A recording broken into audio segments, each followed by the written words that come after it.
It is 5:30 on August 28th. The minutes say Wednesday, August 25th. It's not.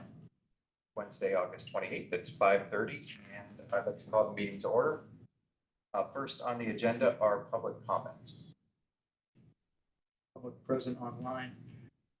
If the board allows, I would like to introduce somebody during public comments who needs to leave us, but I did ask Jess Bouchard, who is the SVSU new Diversity, Equity, and Inclusion Administrator, so that the SU can meet Jess, the SU board can meet her. She started A month a month ago. Yeah. Mid-July. So I asked her to just give the board a little 2-minute background bio on what brought Jess to this position. Well, thanks very much, Jim. And folks at home, hi, my name is Jess Bouchard. I use she, her pronouns. I am coming to SVSU by way of BART charter in Adams, Mass. I was there for 6 years. I just left as the principal this last year, but I was a teacher there for 6 years. And before that was at the Bennington School, which is a trauma center here in Bennington. So I'm very familiar with this area. I also am the director for Clear Connect. So I'm just excited to be back. Local, I live here, I have 2 kids here.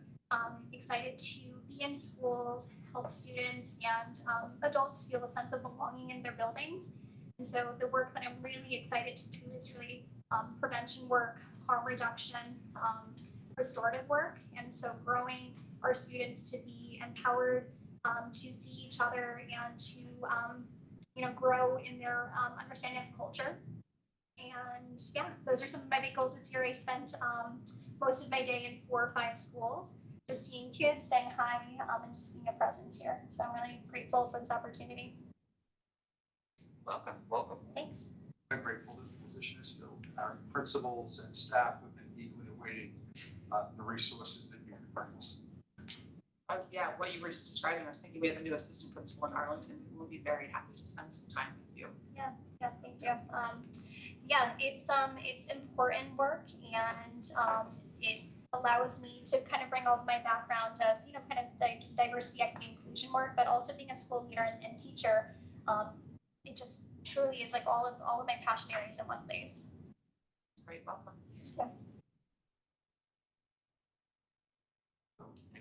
Benefit of Richard, who just joined us.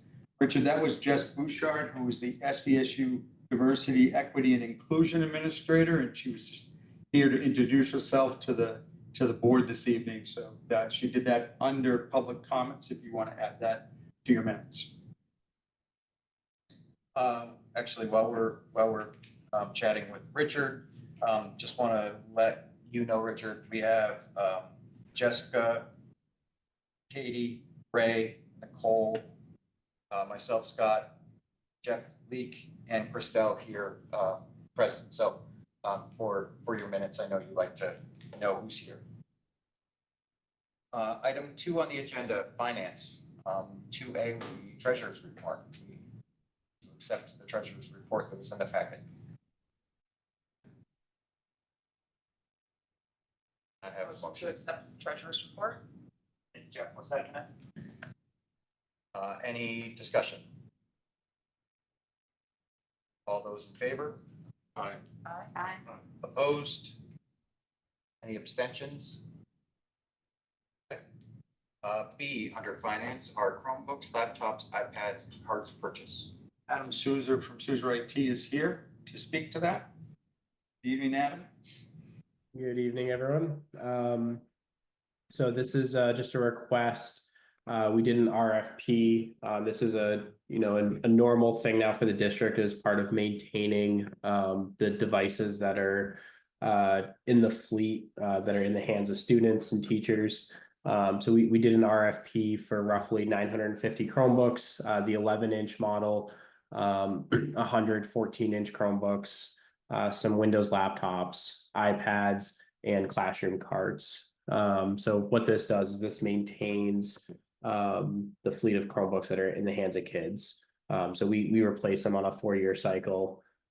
This is also expanding the Chromebook program at the middle school a little bit, just based on feedback from the educators. we worked with Chris McGuire, the principal, to realign the Chromebook program a little bit. So we bought a couple extra devices or some more devices, so the kids don't have to carry the devices from room to room.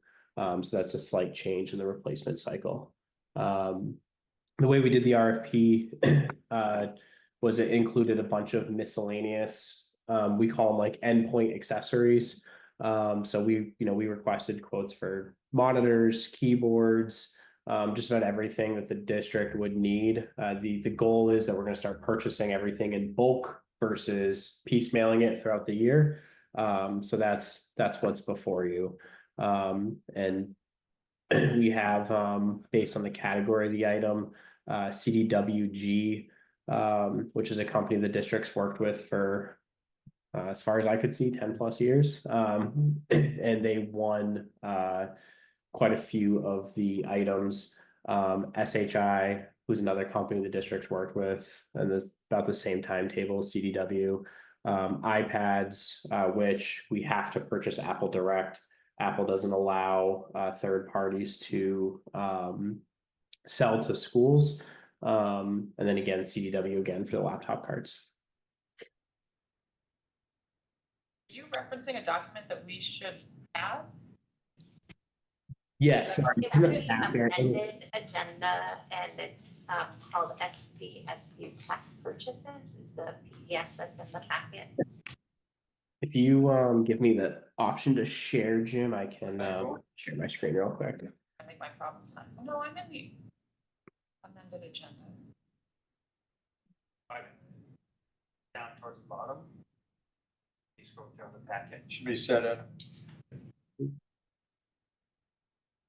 Oh, yeah, geez, look there. This wasn't opening all the way. Thank you. You got the summary page and then all the kind of bid results behind as backup. And just to note that these will all be covered through our ESSER funds. So, Winding down. I'll make the motion to, accept this. Oh, kind of award as indicated. Then we can discuss things. So quick question, everything go out to bid for this, right, to go to different companies? Yeah. So we're just not seeing that bid sheet anymore, where, like, It's all in the backup, so as you can see, like Adam scrolling through it. okay, got it. Okay, so it's all there. 3 prices from all of them except the Apple. The only one is I do have Apple, hard does- copies here, one hard copy, if anyone you needs know, it. Apple does its direct own, so there's no, doesn't bid that. Right. What happens to the old laptops that we recycle after 4 years? So at the end of 4 years, typically what happens is they become loaner devices, and then we'll continue to use them until, and then if if a device is broken to the point that it doesn't turn on anymore, it gets basically refurbished within the district as parts. We'll use those parts to repair the existing fleet. And then eventually what happens is we come to you guys with a list of serial numbers to recycle. So it will, the full cycle, and this has been like a work in progress to get the district to this point. But basically we buy new, we aim to use them for 4 years. After 4 years, they get retired into a loaner state, or a part state. And then from there, typically around between 5 and 7 years of age, they get cycled into like an actual recycle company. And then those serial numbers will be presented, to the board asking for permission to dispose of them. It felt like we did a big purchase during COVID, with everybody getting laptops for home and one-to-one in the school. So I'm just kind of curious, like, that's what I'm asking, what happens, because I know that's a massive purchase then, just making sure that they're not just being thrown away or disappear in the world of education. Yeah, so I started with the district in late 21. And we're getting to the point where and it takes a while. I mean, there's tens of thousands of tech assets, and but as we purchase stuff now, there's inventory labels that are being put on everything. But you know, our goal is that with a 99% accuracy, because we can never be 100% accurate, we can strive for it. But the goal is that you guys could come to us and say, hey, that order against this purchase order, where's all the devices? And then we should be able to run a report and show this device is checked out to this person. This device was damaged and was recycled or retired. So we're getting there. I'd say we're probably another year, 2 years out from having that level of of tracking across all tech assets, but all new tech assets we've been following or trying to follow that. And I think this was the first summer where we actually started auditing assets. It's like trying to go around and make sure that they're still there. Because that's half of it, right? Like we can deploy them and inventory them when we deploy them. But you know, if we don't touch the asset every year, then it's hard to know. But we tried to touch every single asset before teachers left for the summer. Are carts just worn out or are they just the wrong size? So that was at the discretion of the middle school principal. You know, there's a lot of breakage of devices. And I actually just got a report from another school that they saw their breakage drop significantly, where they were seeing about 50% of the fleet break, and now they're at less than 10%. And they made this move about 18 months ago. So the middle school's moving to this where there's actually a cart in every classroom, and when the kids need a device, they go to the cart and grab it, versus carry the device around with them room to room. That's what facilitates not having to carry. So is that so the device does not have an owner to, per se, it's that each room has enough for the students and they just go grab a random, any device and it will work for them? Correct. It is slightly more expensive, but that's when we changed to a 4-year replacement cycle, because they're sitting in carts, where if we assign them directly to a kid and it was in and out of their backpack all day, we would target a 3-year useful life out of the device.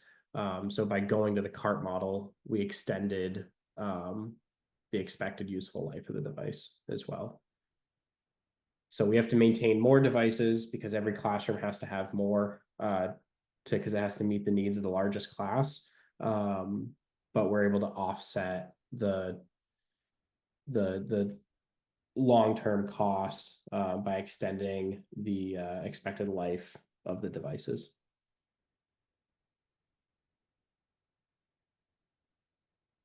Any other? Save a quarter of the cost. Okay. Any other questions? Yeah, just with the inventory that you're doing and the planning, when we come into budget season, we have a pretty good sense of what's gonna be needed for technology. That's all. Adam has it mapped out Okay, the next 5 to 10 years, I think, as infrastructure is gonna be. Yep, and this purchase was actually it's already wrapped into the budget. And even when, you know, the middle school asked to change the way devices are in their classroom, you know, using this funds helped us get there a little quicker than doing it through the operating budget. But we were able to break out what the cost difference were by switching to, by adjusting the model. So we try to, plan. Put it this way, we don't buy anything unless we can budget for it in the future, because it makes IT look bad, because we know that all this stuff has expiration dates. So. and I have a district question. I don't know if there's ESSER funding available, but at our last meeting, we talked about the fact that we did not really equip our meeting space with any forms of technology for remote participation in meetings. Don't know if that's something that can be revisited. Pretty sure we did do one of these setups, But not in the main room where we meet. because of the acoustics, I think was the challenge. So I don't know if that could be looked at, if that is a viable consideration, but it limits us in being able to have people participate remotely. I don't have this in an email or writing, say, but I was told that that was the room that they wanted it in. It wasn't just the acoustics. Oh, yeah, Yeah, but here we are. right. But I agree that we should strive to put it in that room so that people have the opportunity to join remotely. Yeah. Not just on a computer. That's for board meetings, or just for education purposes too. Well, it Well, could be it came both. up, but yeah, it came up under the board meetings. We didn't have an easy way for people to join in as members of the public. Because we had a system, we did put a system in there, but it's, I don't know if anyone agreed what room it was going in. Yeah. So we have a motion and a second. Any other? I have one more question. I don't quite understand, do none of these devices go home with kids? They need to work with them? Correct, yes, and that's the, yeah, no, none of them go home with the kids, so the elementary school, they're in carts, and then in the middle school, they're in carts, and then in the high school, they're in carts. You mentioned loaner devices, so are you using the older devices to send home? So loaner in the sense of, you know, like if a staff member breaks their device and we need to hold on to it for a day or two, or, you know, if a staff member breaks their device and we don't have a replacement immediately available, and let's say it's May, we'll give them a retired 4 or 5-year-old device to ride out the end of the school. And then, you know, out of in this case, there's 49, you know, let's say that they were getting one of these laptops, we would just assign it to them and then issue them a new device. So we use the older devices as a cushion, or even if, you know, a 3-year-old device in a cart breaks and it's unrepairable, rather than buying a new device, you know, sometimes a 4-year-old retired device can make it 5 years. And we would, if it's in good condition, and we would just swap it out. So we use those devices as a buffer. So we're not just constantly purchasing new devices throughout the year. What about the kids who used to bring their devices home? Like, you know, I know my kid last year in middle school brought a computer home every night and she did her work on it. Are those kids not bringing the computer homes now? And how do you address the children who don't have computers at home? So we work with so I always say, you know, the tech department's here to serve the educators. So we work with the building principals and obviously gym and curriculum. But I think the principals, you know, voice feedback based on the feedback they get from their teachers. So that's a principal, I think, question. So like that was a decision that Chris made, where he wanted to move to carts, with kind of like the direction that he saw his building going in. But it does sound like there is a pathway for a student who doesn't have technology at home, should they need it to get some work done. Sounds like that's the question. Yeah, I think that there'll always be, so like if a kid came and said, hey, I need a device, like I think at the high school, there's some like some loaner higher end devices that kids can take home. I don't think that if there was a kid that said, hey, I'm really into photography, or I'm really into graphic design and I don't have a device, I think that if one came to the tech department, we have the ability to support them. Well, I'm just thinking about the person who doesn't have a Chromebook and needs to get work done, just their normal homework done. We wouldn't want technology to hold a kid back from doing the best they can. I mean, using your phone to do homework is not appropriate. You know, if a kid doesn't have access to a computer, I would make sure they have access to a computer to bring home after school. Because that's the expectation for students in school. So if they're gonna be locked up in school, it's not serving the student. So Adam's, I mean, I think what he's saying though is he's at the direction of the building To administrator. address this Yeah, concern with the principals. yeah. Adam's not gonna be in the best. He may have an opinion. Right? I mean, it sounds like we have a bunch of old computers, so you know, they should be accessible. Okay, we have a motion and we have a second. Any other discussion? All those in favor, please signify by saying aye. Those opposed? Any abstentions? All right, moving into item 3 on the agenda, policies. Under item A is number 4001, preventing and responding to unlawful harassment of employees and third parties. That's a policy that we need to adopt. I don't know that we have a member of the policy committee Not here tonight. here tonight. So questions, anybody has questions about this? It may be hard to get answers. Yeah. And this is, you're adopting, this is our second time here, we did Right. one. So can I have a motion to adopt number 4001, preventing and responding to unlawful harassment of employees and third parties? A second? So made by Ray, seconded by Jeff. Any discussion? Okay, hearing none. All those in favor signify by saying aye. Aye. Opposed? And any abstentions? Okay, under policies, letter B, number 6100, library material selection. It was in, both of these were in the packet. We have to, may I have a motion to adopt policies written in the packet? I'll make a motion. Made by Nicole, I'll second. seconded by Katie. Any discussion? Just the original policy was much longer than what we had here. It seems like there's a big chunk that was taken out. They had subsections like A, B, C, D, E, H, G. I'm just curious why it's been downgraded. But this is what we wanted last time.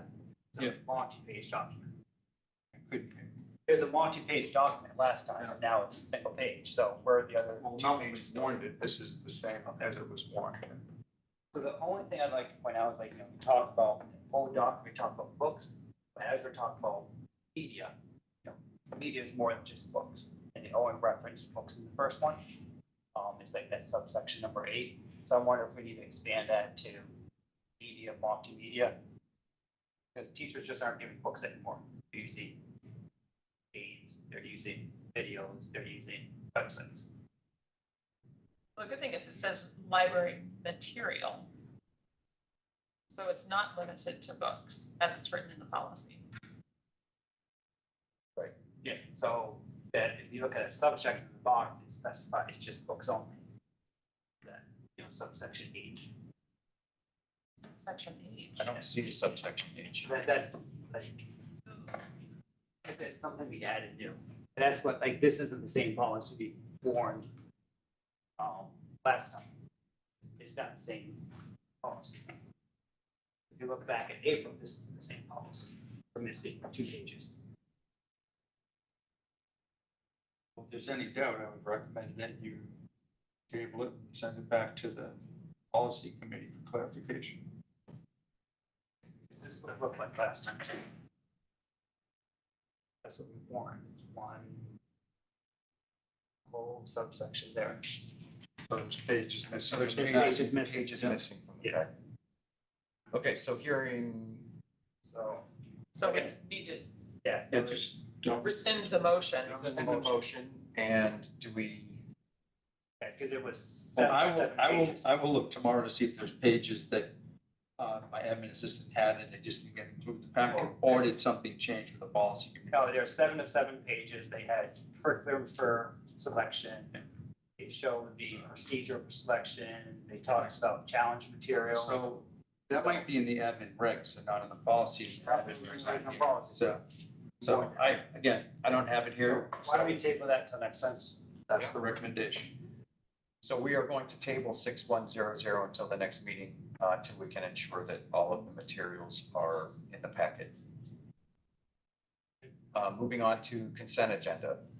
If there are no objections, I'd like to move minutes, warrants, leave of absence, retirements, resignations, nominations. There was a meaty packet of those. It's that time of year. This month, because we hadn't met and because there's a lot of activity, obviously, happening. It was end of the summer. But to move those all as one motion. I'll make the motion. So the motion was made by Ray, I'll second. seconded by Nicole. Any discussion? I just want to thank our principals and human resources department for particularly busy summer, particularly the past 2 weeks to get these positions. Nick is here. If anyone had any questions, he's here electronically. Nick? I guess my only question is, how are you in terms of remaining open positions? There's very few, very, That's a good long list. Yeah. Of nominations. kind of heard me say, I think we're in the fewest openings and the best position for fill positions. Nick. You were here electronically, so but you're in your office.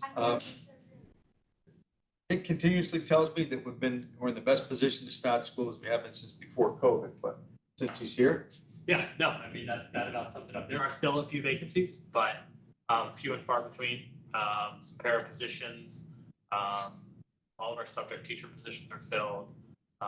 We do have some special education openings, but I mean, just compared to the last couple of years, it's a much better overall situation from a hiring perspective, so.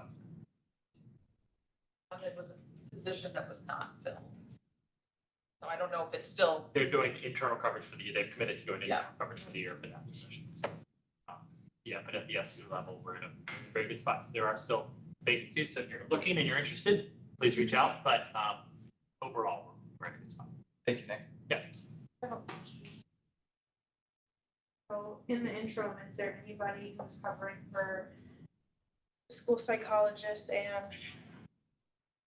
any special education teacher, special ed teachers? Like what's the substitute for that for the following year? So they will use contracted services for school psych when they need to, and I know Kate's employed, has done in prior years and is doing this year for school psychs because we did lost school psych, I want to say that maybe 2 weeks ago. We had an offer out, the person went with another role. So in those situations, we do have I'll call it the luxury of using a contracted service, which is not ideal. You continue to look for we want to hire, we want people to be here, but we can do that. With a special education vacancy, we can't really do a contracted service for a teacher. So it's prohibited. yeah, Contract. yeah. So if we can't fill, then it becomes, and this might be a better Kate question, but ultimately it becomes caseload shifting, and other strategies to make sure that we're still covering IEP services within our existing staff. Almost like if we have a math teacher that has to cover an extra section, we can do something akin to that with case management. There are quite a few of those positions that are teachers getting partial stipends for additional coverage, like that's what's happening with the math position. And basically we're buying people's prep periods away from them to the coverage. It's not a long-term solution, but considering what the national and statewide scene is for job vacancies, I'm pleased with how many positions are full, but it's always we have Kate is here, right? You contracted the psychologist for you in the same year, so she chimed in on the contracted situation. With special education specifically, the state has opened up some avenues for licensure that didn't exist a couple years ago. We've taken advantage of those. We've expanded our, applicant pool. We've hired some international teachers, and so we're doing everything we can to find qualified, individuals for those positions. But that is a We're trying struggle. to help them find housing. We're even helping on the housing front. You name it, we'll do it. And special education specifically is an issue, statewide, nationwide. So So do those jobs remain posted? They're open until filled? Oh, yes, but I do think with special education, we're down to, I wanna say one position. Possibly one other one, we have somebody that we think is maybe, so, which in the grand scope of, scheme of things is good, but still means the burden on And also, ours. the size of this organization is always gonna be an open, because, we often get resignations, like we had someone, a no-show.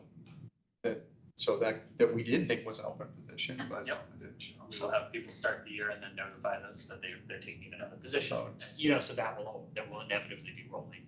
So We were fully staffed on Sunday. yes, we. So that's the reality, fortunately. There's very little we can do in that situation. There's always some, with the number of employees, total number of employees, how many? Over 800 full-time. There's always somebody in flux. Any other questions, comments on the consent agenda?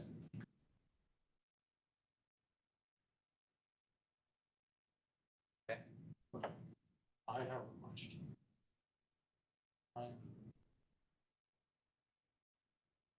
What I downloaded from the archives doesn't, I don't see the same names on this, like, these nominations.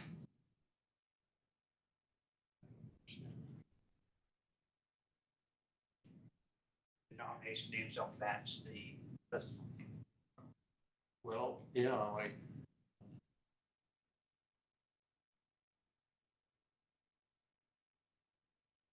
His nomination form, July 1st, 2024.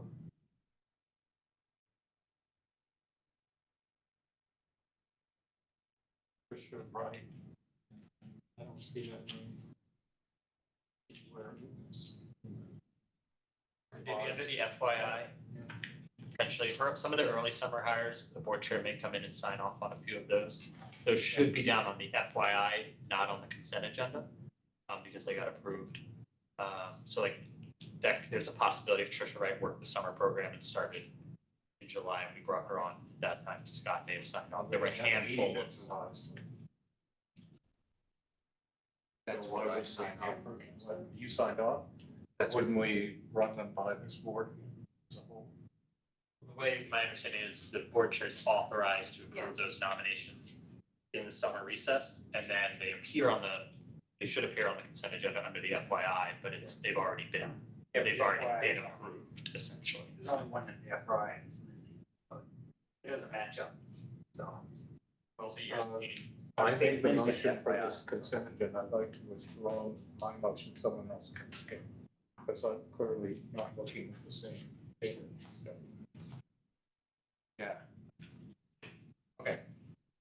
Let's, can I have a new motion to move the consent agenda, which includes minutes, warrants, leave of absence, retirements, resignations, and nominations? Again, this is under with the packet that was attached to the agenda for the meeting today. I think Ray might have been looking at something. I looked at the one that's in the article.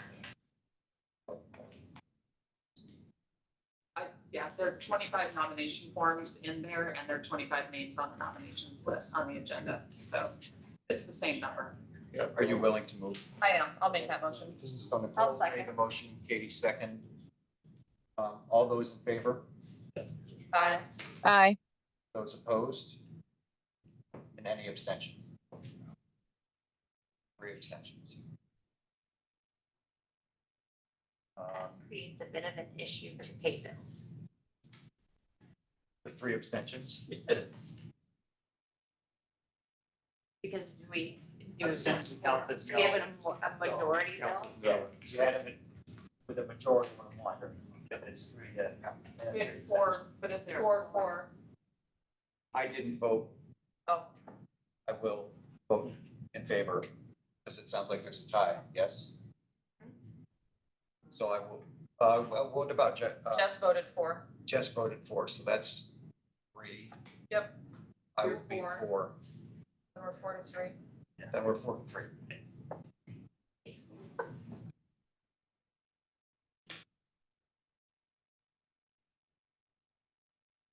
All right, moving item 5 on the agenda, superintendent's report.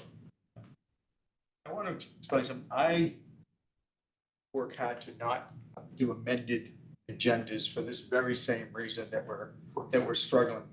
But why I allowed it this week is for the sheer number of people that want to be confirmed that they've been hired. So I allowed,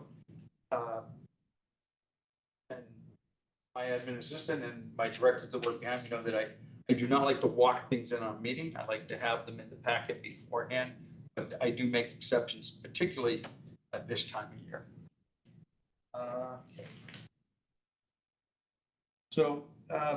This time we're going to talk about our continuous improvement plan, academic achievement, and a goal presentation. And that's going to be done by Melissa Senecal, the SVSU Director of Curriculum Instruction Assessment. And she's also going to be joined by Megan Mescalf, who's our Director of Early Childhood Education. I want to say that this evening you're going to have the opportunity to listen to this presentation, and we're going to share the updates of academic student data linked to the district's new continuous improvement plan. This is something that we're required to do by the state. And these are in effect, this continuous improvement plan is going to be in effect from 2024 to 2027. And it's in alignment with the SVSU policy 6000, which is curriculum. The minutes from this presentation will be shared publicly on our website after this meeting to ensure that the board and the public have an opportunity together to learn about this process, the tools, and the student result format, and avoid any misconceptions as to common understanding. At the conclusion, I asked that it's a pretty detailed presentation, so I asked that we hold questions to the end, direct them to me or to the board chair. And if there are any further questions that arise after the meeting, certainly reach out to me or the board chair, and we will share the answer that you're seeking with everyone. Because the thing is, when you send me a question after the meeting, it's presented to the public. So we will follow up at a public meeting too with the questions, so there are no questions or transparency issues. So, Melissa, you first. I can appreciate any questions that you had afterwards, absolutely, for sure. Megan's going to drive on the screen for Jessica, who is not here. But again, as Jim stated, this will be put under reports on the SVSU website to update the last year's report that is currently there. That will happen tomorrow.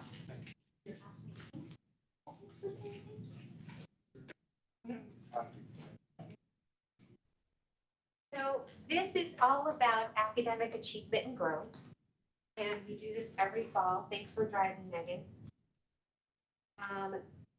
First, we start with some definitions, and that would be, so what do we talk about when we say nationally normed?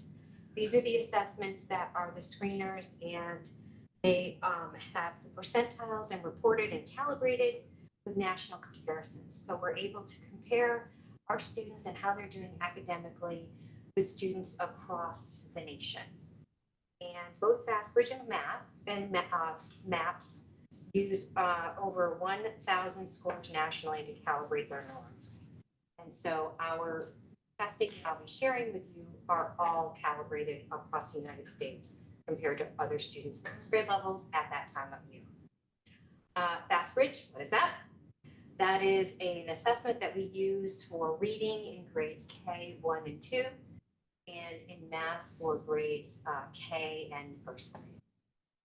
We use MAPS, which is the measures of academic progress, through a company called NWEA, and we use those 3 times a year. For reading, it's grades 3 to 10, and for math, it's grade 2 through 10. Growth, when we're talking about, are the changes, and those are 2 moments in time compared to, and I want to preface that, to normed reference changes that should be seen with another nationally normed US student. I'll go into that in a few minutes. And then I have percentile and RIT score. That's a Roush unit score that MAP uses. So Academic goals. You can see that we have some that are in bold, if you're looking on the screen or on your paper, and then some that are in gray. The reason that those three ELA or English Language Arts goals are there is because those are all of our three goals, but the two in bold are the ones that I have the most recent data about.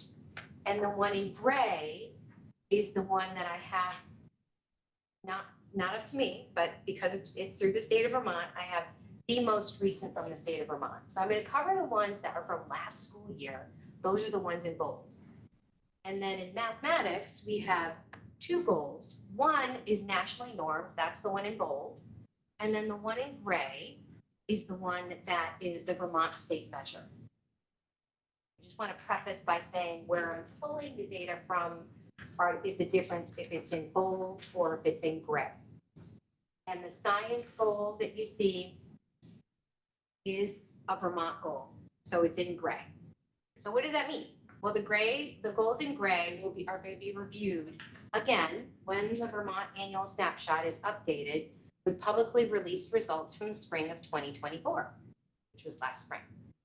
As of 5 minutes before I walked in this room, because I watch it all the time, it has not been updated yet.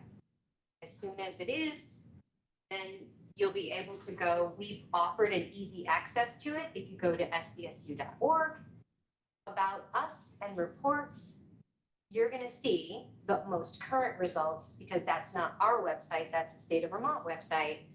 Right now, they have the results from the spring of 2023. I'm gonna hold on to that. I have a little snapshot of where you can see, but for this one, I'm hoping it's okay that my superintendent knows that if somebody said, where do I find these? I could send them off to the link. That would be okay. I'll always guide you to where you can find it. So our Vermont AOE approved continuous improvement plan goal, as Jim referenced, is from this year until June of 2027. But I do want to say that we were going to review these annually, and there is a very good chance that adjustments can be made to increase that goal. We'll of course go back to the AOE for their approval, but there's a very good chance that when we review them, we could up those percentages. And that is exactly what we intend to do if we can. I just want to say that those are not static goals. So let's talk about English language arts and getting kids reading and writing. So by June of 2027, we said, and by we, I hope you remember the packet where Laura and I presented of all of the people that we gathered together to review to set this up. So we said that 65% of our students exiting third grade will be proficient in ELA foundational skills. And so we were all wondering from last year's data, how close are we? Like, are we close? Is this realistic? Is this attainable? And we were pleased to see that pulling from last year's data, 57% of our third graders are proficient in ELA foundational skills. And I was specific to the measures that were used of why we're saying this. And so we have a few more years to get there, and we're on our way. And it seems like a very realistic, attainable goal. Again, a team of educators looked at all of that data from last school year and said, so let's analyze it and say, what are some commonalities for why we were able to get this growth? And I think it's important for all of you to know this because we'll be coming back to you during budget season and you'll want to know, what are we getting for best bang for our buck for our kids? And so from the data, a highlight by the data analysis from the team of educators, and the data analysis was given to us from West Ed Training, which is a Vermont AOE's training, just to let you know where we're getting our how we're doing this process. We have a teacher with documented coaching from the logs that they keep, and also showing their small group application of the science of reading professional learning. I'm sorry that says PL, that should say professional learning. And the group started with 70% of the kids in second grade not proficient in foundational skills, and ended last year where there was only 40%. And now they're going off to third grade and they'll get more interventions and more movement towards this goal. So we want to say what's been successful, and we wanted to share that with you from the data. Now, ELA goal number 2 that I can share with you, again, because these are our nationally normed, how are our kids doing compared to everyone else? We have a goal that by 2027, 60% of our 3rd through 10th graders are going to meet or exceed their reading standards linked to the reading standards that we have. And so what does that mean? Well, I can give an example. In 4th grade, if I had a fall Roush or RIT score of 197, I would have a normed or needed growth rate based on another kid, a whole group of kids who are just where I am in 4th grade at that score. And that actually, I can tell you, that's 8 points. But somebody else sitting next to me could be, maybe have a lower RIT score because they're still struggling.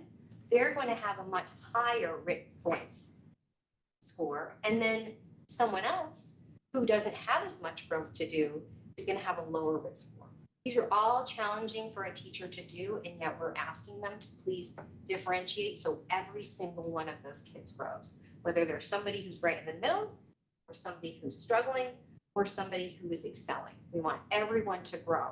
And so we measure this with this nationally normed test. We want 60%. How did we do last year? 41% for that one. We were able to look, and so we dived deeper with that group of educators and said, so what are the commonalities of someone who is able to really achieve 60% or higher? And that particular teacher for ELA used not only the primary resource, but also they used that tiered instruction from the small group work that they learned during the Science of Reading Professional Learning series that all of our teachers cycled through. And so we were able to see that seems to have some success when that was done. And now I'll go to math. So we have one goal that's nationally normed that I can share with you for math with results from last year. Our goal is we're going to have 60% of our students in grades 2 through 10 are going to meet or exceed those mathematical standards as measured by the measures of academic progress maps. And so how do we do? 52% of our students were actually meeting or exceeding. And so what these people did, this was a different group of educators. These were people who were more math focused and they wanted a larger sample. I respect that. They took 6 different people who were being very, very successful. You can see in your packet, we're talking about 80% growth, 95% growth, 79% growth, all really great growth scores. What are the commonalities? They all were using the primary resources. And both of those are bridges and all learners network. We can see that because of the platform usage reports. So that's really great. And then any of those teachers that had less than 3 years of experience, we could also see that they were accessing either the district or a school-based coach in order to learn more or to achieve more with their students. And so that was really exciting. And now we go to, so what are some of the others? You don't have an update yet. I want it to. So we have some scores. Where do we get those? The Vermont Agency of Education coordinates and implements the administration of the all Vermont statewide summative assessments. And when we're talking academics, we're talking about science and math and EL. And we find those results in the annual snapshot. I showed you where you can easily access those on our report cards once they're updated. And so I wanted to know how we were doing if I went back a year. If I went back to the results, as you can see, I have the results from spring of 23. They're not spring of 24 because I don't have those to be publicly released yet. But if we were to say right now that we have our goal of by June of 2027, the SVSU is going to close the gap in performance between historically marginalized and historically privileged students to meet a measure of meeting, it's a good measure, by the Vermont Agency of Education's annual snapshot for ELA. So what do we have? We had a current performance of approaching, and I gave you the specific number because I wanted you to see how close we were. instead of just saying approaching and meeting. So right now, at that time, we were 0.53 scale points from meeting. It's their scale. It's right here on your presentation. And it shows where we are and how far off we are from meeting for BLA. Okay? I did the same for math. Because remember, we had that Vermont math score. It was a similar thing that we wanted to do to close the performance for historically marginalized, historically privileged students, to make sure that we are meeting. And at that time, spring of 2023, which is the latest that I have, our scale points, we were approaching, and we were 0.60 away from meeting. For science, we have a very similar goal for our science domains for proficiency and growth. Our current performance, again in spring of 2023, was approaching, and we were 0.84 scale points away from meeting. And then I think I turn it over and try. Oh yeah. I only have one sheet, so that's okay. I'm gonna be okay. Thanks, Melissa. So, because early childhood education is part of the supervisory union, I'm reporting tonight, but I'm actually going to talk about all of the domains of development that we measure in our preschool programs. So, for those of you, just a little bit of because of course we can't use the same things that all the other. So we use to measure progress in preschool across the state of Vermont, a program called Teaching Strategies Gold. Teaching Strategies Gold is an online platform that teachers collect observations and documentation about their children in their classroom. They then measure the children in subcategories in these big areas of development and put them on a continuum that is kind of rated for where they should be at that age. So what's kind of typical performance for a 3-year-old, what's typical performance for a 4-year-old. They all kind of align with the Vermont standards, but it's a national company that puts out the platform. So within that, the state of Vermont requires that we do that twice a year. We do it in December, and then we do it again in June at the end of the school year. So what I have here on the charts for everybody is the percentage of children that are either below or meeting or exceeding the what would be expected to be an adequate amount of growth that children would make in a year. So when we look at kids making growth, we want to make sure that they're making enough growth that they're not going to fall behind from year to year in any area. So interestingly enough, I think what we found looking at the data is that there are a lot of areas where the majority of students are making more than adequate growth or more, which was promising. Some interesting highlights that we noted is comparative to previous years, we had some noticeable increase in our growth in mathematics. Some of this, I'm hoping, is tied to professional learning. Right now, we've been doing some additional professional learning across our early education programs, specifically in math. What are the mathematical skills children need to be successful in kindergarten? So that's been really great, and that ties in and using the All Learners Network, just like the rest of the district is using. Additionally, we focus a lot on social emotional learning and getting children ready to be in school and be successful in school. We are participating as a district with what is called the Early MTSS framework, which is all being sponsored by the Agency of Education, and there's implementation sites across the state, and we are one of them. And we continue to focus on language and literacy skills that are supported through programming that evidence-based programming that we get out of a program from Canada, actually, ironically, called the Hannon Center. And interestingly enough, we focused a lot on oral language over the past couple of years. So that's where you can see our language scores, I think, are really starting to reflect that. Where I'm more interested in focusing is ensuring good growth in the early literacy area specifically. So we get kids into school, we need to get them to learn how to communicate, but we also want to get them ready to start being readers and students in school. I will just say anecdotally, we do have a population that really struggles in the domain of communication. We have a lot of students coming into the preschool system with limited communication skills. A lot of them do get support from speech and language pathologists and other specialists. So that could also be, sometimes that has to be the stronger focus before we can get into those pre-literacy skills. And we see a much more growth in the literacy skills in the 4-year-old group. So thank you very much for your time. Yeah. And attending this. Thank you. Thank you both. Anybody have any questions? I have a couple of technical questions. Megan, what is, when it says adequate growth? Do you have a sense, or can we get some feedback on what is considered adequate growth? It's complicated that, but basically it's, your growth is enough that you are not falling behind.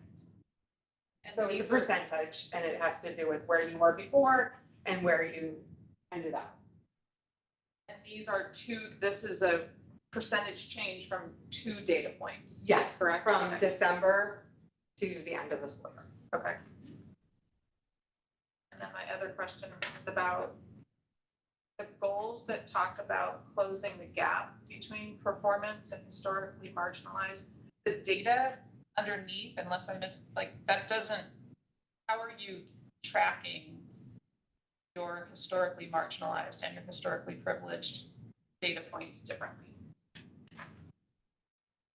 To know if you're closing the gap. So we look at that overall, and then we also present to see how far off. So we're looking to lift the whole boat. So we're presenting to you the whole boat. And so do we disaggregate with someone like a Jess Bouchard who was here before?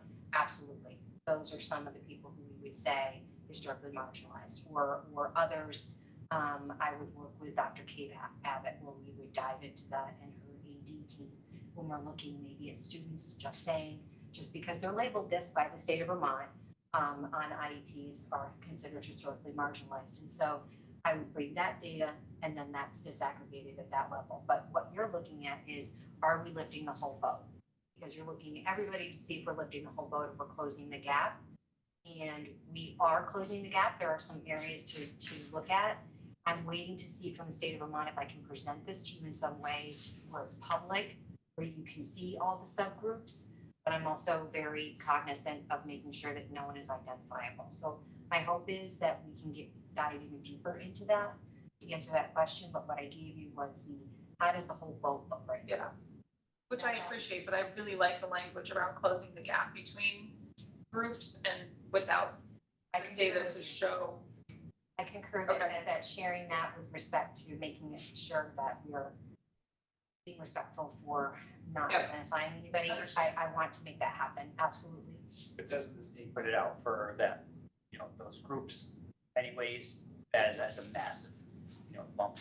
So you can see it as a massive state, but at the district level would put potential kids in jeopardy by identifying them. It's worth pointing out, some of you have heard me talk about our administrative leadership academy that we did this summer, 2 days. I haven't talked about it here at the SU board, but your own individual boards I did.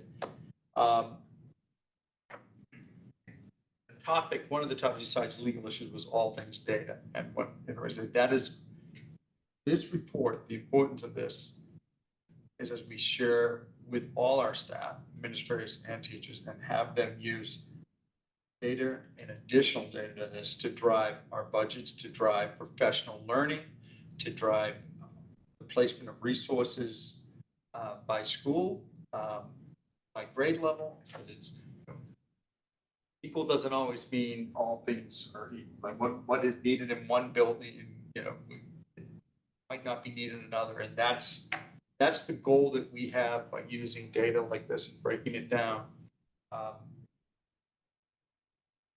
to improve. So thank you for, well, that's That's a huge part of your position, and what the board members don't know how much time Melissa spends with principal in schools, with principals and with staff and with groups and training here after school to not have, let me have a report, but we don't want it to just sit there. We want to be able to use this data to improve. So anecdotally, we say that after seeing how close we were to some of those goals, Laura and I were dancing, which I'm sure anybody that knows Laura and I, you can see we were extraordinarily happy. And when we were able to present these to the principals at the Leadership Academy, thanks to Jim for allowing us to do that, they were so boosted by the fact that they want to continue the things that they know are working. And so they want to bring that to you when we're talking about budgets, and I'll bring it to you in that way too.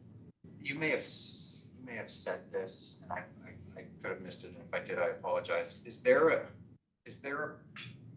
benchmark previous to 23 that shows a trajectory? I thought that was the case, that just things changed, right? Exactly, and that's a big reason why I felt really strongly that if I could bring you any fresh data where we could have some sort of how we're doing comparison, I would want to, and then of course to bring you the comparison nationally, how we're doing. Yep. Compared to third graders in Montana. Right. All right, what's the cognitive category as distinct from literacy and mathematics? Are you okay? Yeah, so that category looks at. Yes, it's okay to answer, but it's also good if you don't have the answer that we No. get it to. No, I do have the answer. Yeah. So that's a great question. So that actually would be more looking at problem solving skills, not social problem solving skills, but more, thinking problem solving skills, attending,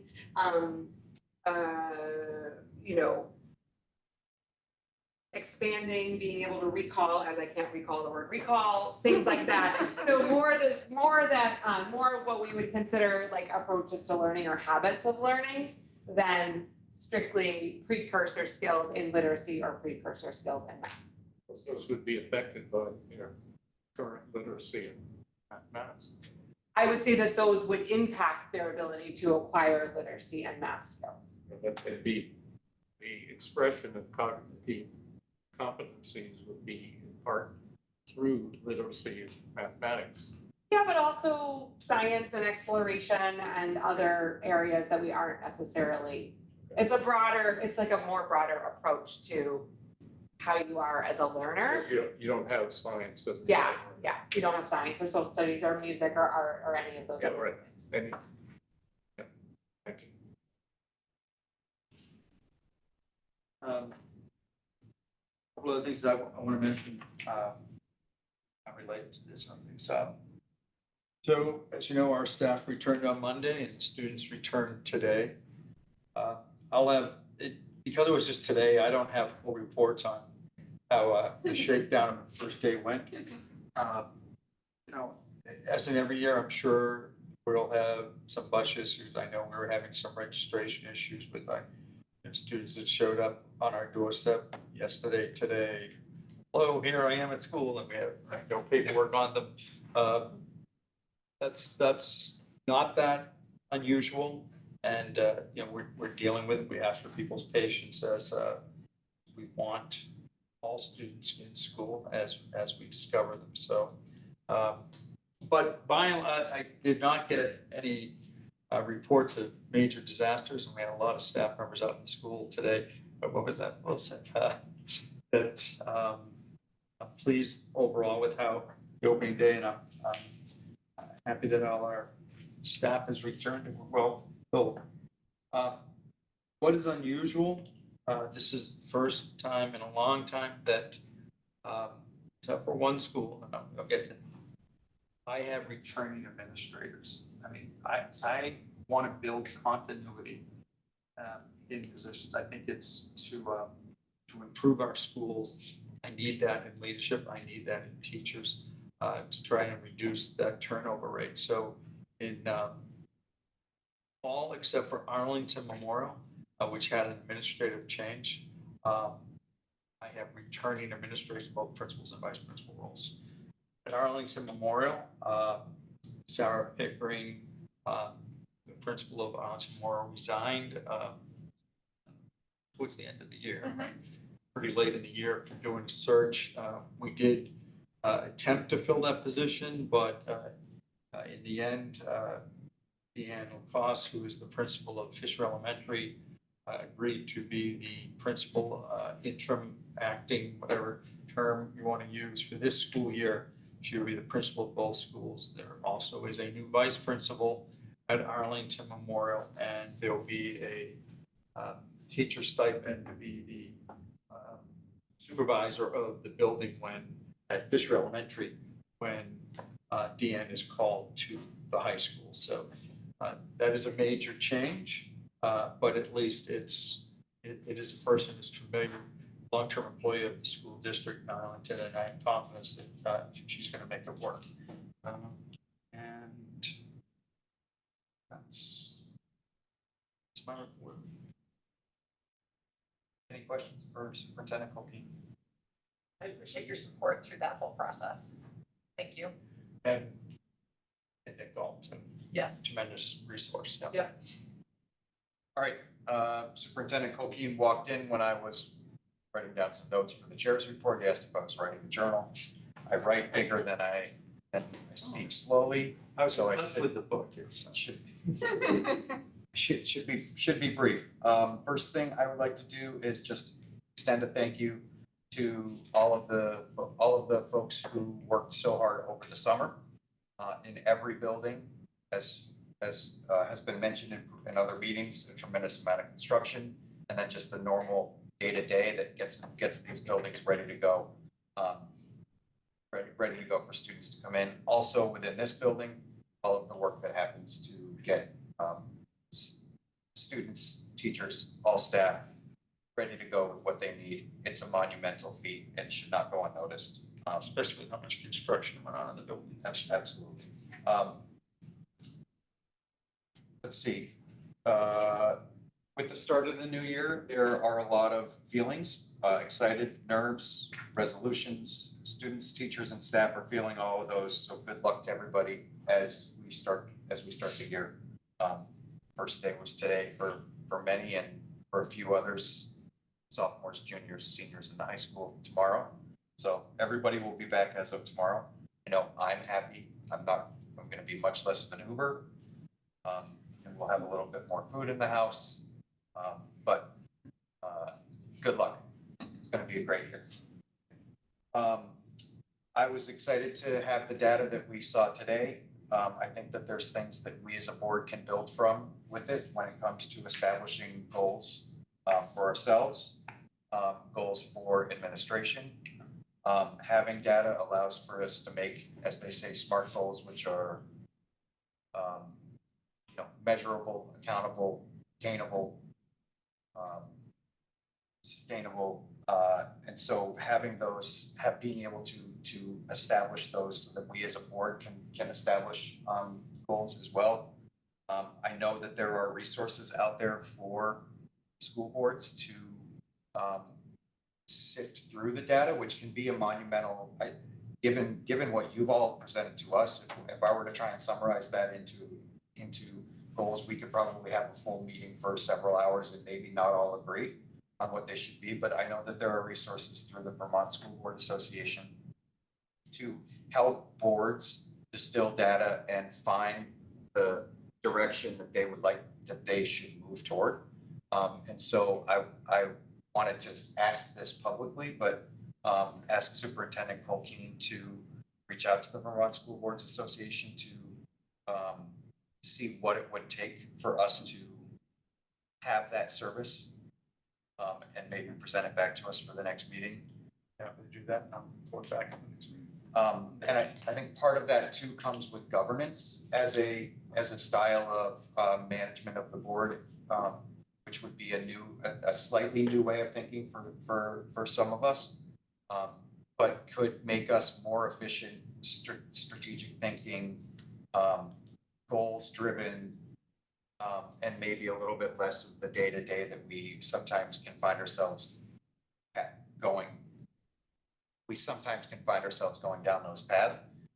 And then I think that maybe we, being that we're all representatives from other boards, we can take what we learned through this process back to other boards and see if it couldn't be a fit for them as well.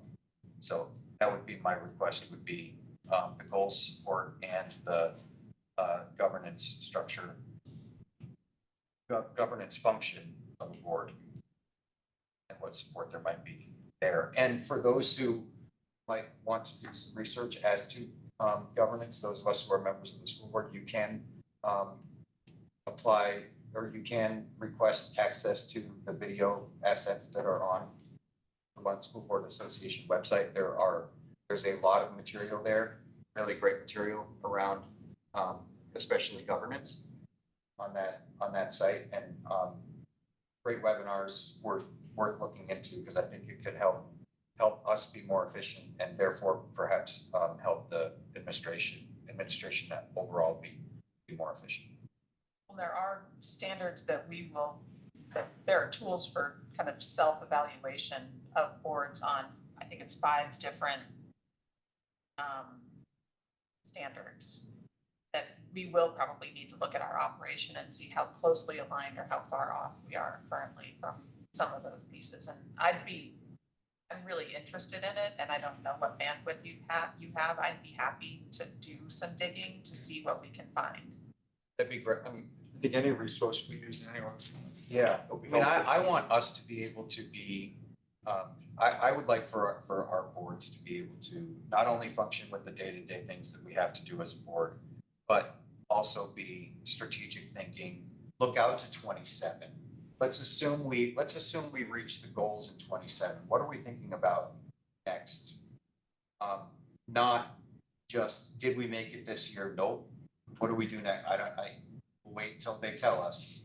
How are we strategic? How are we thinking about this as a way that can truly guide us for the next 3, 5, 10 years, not this year, next year? And part of that is going to come with the data that we're starting to see here. And it's been hard when you don't have historical data, which has been something that I know has plagued how we can think about our successes and failures, because we simply didn't get it. So hopefully, I'm rambling. That's really where I'd like to try and take us over these next several months. And then lastly, Glenn and Sandy have been working on updating the policy for superintendent evaluations, which will be discussed at the next policy meeting. And then we'll go through the normal board process for approval of new policies or amendments or adjustments to policies. And that is ongoing work that is happening. Any questions for me? Okay. Any other business? All right, item 8 on the agenda is FYI. So enclosed in the packet are budget status report, energy class 2 prize, and FYI Lindsay Woody, paraprofessional of Shaftesbury. You can find all those in the packet. And without having any objections, I look for a motion to adjourn. I make a motion. Second. Made by Jeff, seconded by Ray. All those in favor? Aye. Those opposed? Any abstentions? Thanks, everyone.